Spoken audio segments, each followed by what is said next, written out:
Ilan pang mga universidad sa bansa nakiisa sa pagsusulong na agad daw na simulan na ang impeachment trial laban kay Vice President Sara Duterte.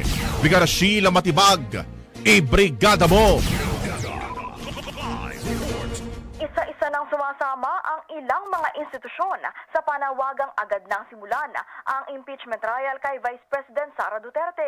Nitong weekend, naglabas ng statement ang ilang mga universities na umaapelang aksyonan na ang pagliliti sa pangalawang Pangulo. Sa isang joint statement, sinabi ng Ateneo na ipinagdarasal nila na ang Senado ay tutugon sa kanilang moral at constitutional duty bilang mga tunay na tagapaglingkod ng publiko. Maliban dyan, nanindigan din ang Lasallian family sa kanilang statement na sama-sama nilang isinisigaw ang kanilang pagkondena sa anumang hakbang na mambabaliwala sa constitutional process para sa impeachment trial ni VP Sara. Sinabi rin ito na ang naturang paglilitis ay hindi lang basta constitutional exercise, kundi sagradong mekanismo na nakatatak sa konstitusyon upang matiyak na ang matataas na opisyal ng bansa ay sasagot sa taong bayan.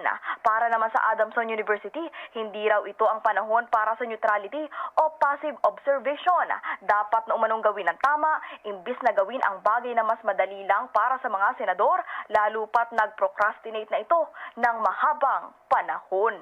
In the heart of changing lives, ako si Brigada Sheila Matibag ng 105.1 Brigada News FM Manila, The Music and News Authority. Brigada Balita Nationwide. Ang bahaging ito ay hatid sa atin ng Fast Relax. Tanggal ang sakit, ora mismo.